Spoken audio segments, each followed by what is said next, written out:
All right, this is something that I'd like to try that's going to be a little bit new for me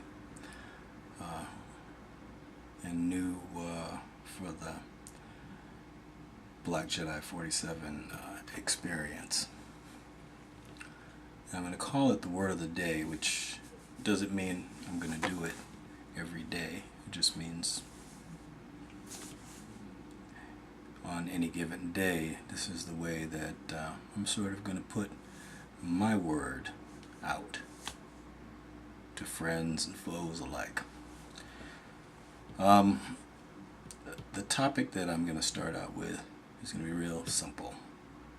It's going to be two unique things, objects, subjects, whatever you want to call them, that we've all been experiencing, participating in, and reacting to. And then one thing that ain't so new, that we've all been self-same, doing the same, swimming in, dealing with, reacting to. All right.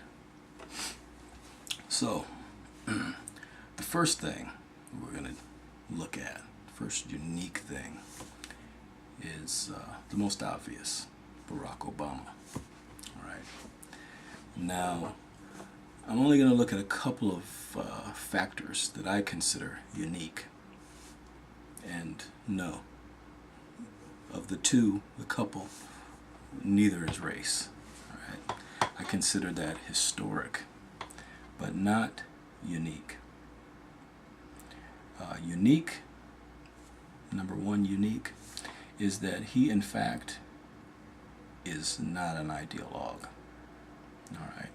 So that places him outside of the spectrum of being a Clinton Democrat, or really like any other Democrat we've really seen in the last, I don't know how many years, including FDR.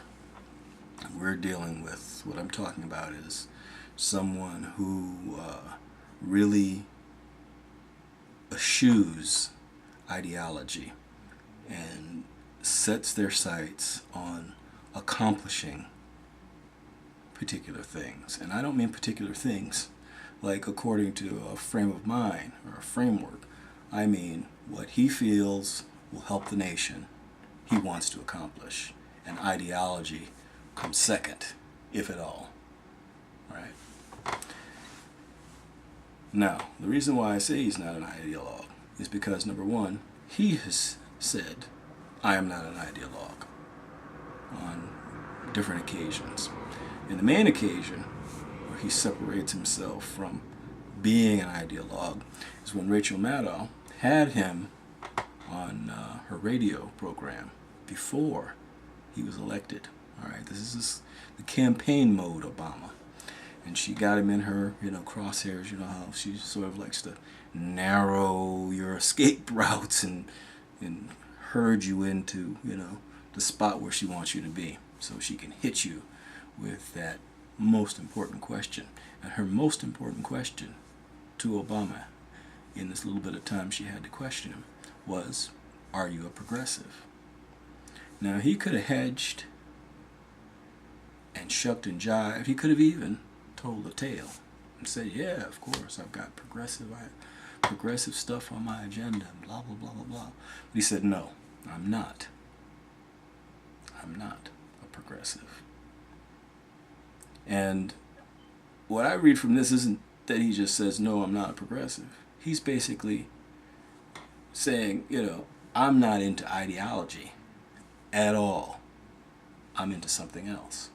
And I think that this something else that he's into is what's made it very difficult for most of us Democrats, or whatever, lefties, whatever you want to call us. It's made it difficult for us to understand him. Because it took me a while. We saw him doing the reach to the right, and we see the conservative seeming stuff, and we want to brand him with a particular ideology. Whereas, I don't think that's where he's coming from. Matter of fact, I think where he's coming from is what we tend to overlook. and where he's coming from is, I'm trying to get things done. And when I mean things, I don't mean things according to an ideology. I mean things according to what he feels will fix America. Now, you can argue there's an ideology in there, but you'd be really going out on a limb. That's not necessarily so much an ideology as a blueprint. And he's trying to build a house.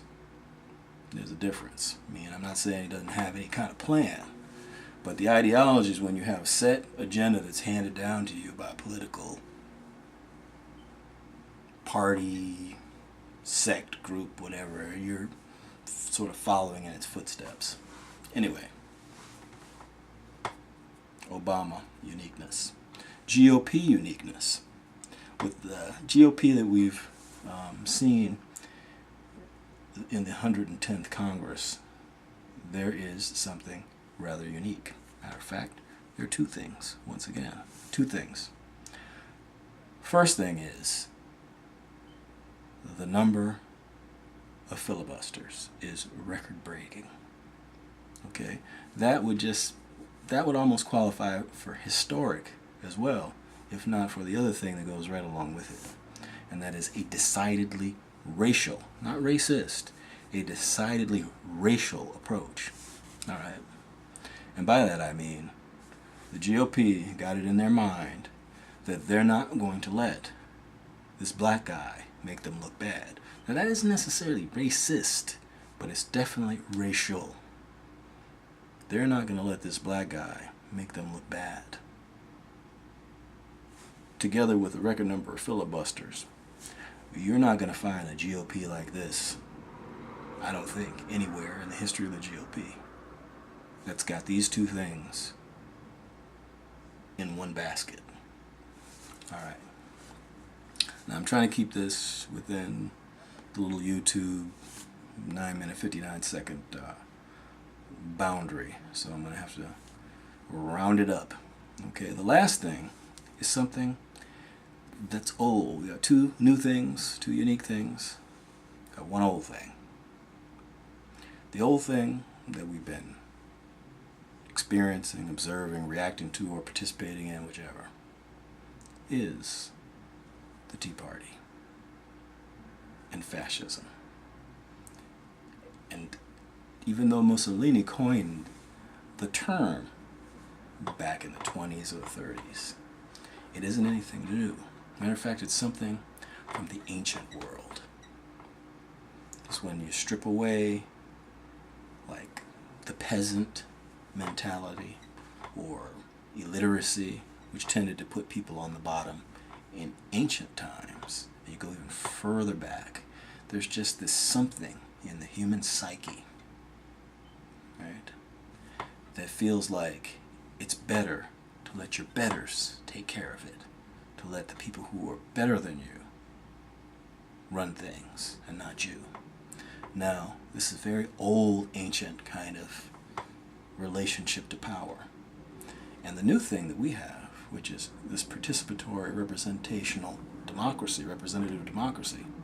I'm not talking about the democracy, the Republican democracy of Rome, where just a few people have the right to vote. That was the birth of democracy. I'm talking about the democracy we have now with this nation in the 21st century. Now this is something very new, and it's putting a lot of weight on people's ability to govern themselves. And this stands in direct opposition to that old fear and that old attitude of let your betters do it. And this old idea, whose time is done, is still kicking around and alive in the Tea Party. And it has to be opposed. It has to be told, its time is done. No more. Go to sleep. We have to move ahead. Alright, that's it for the word for the day. I figure it's a good start.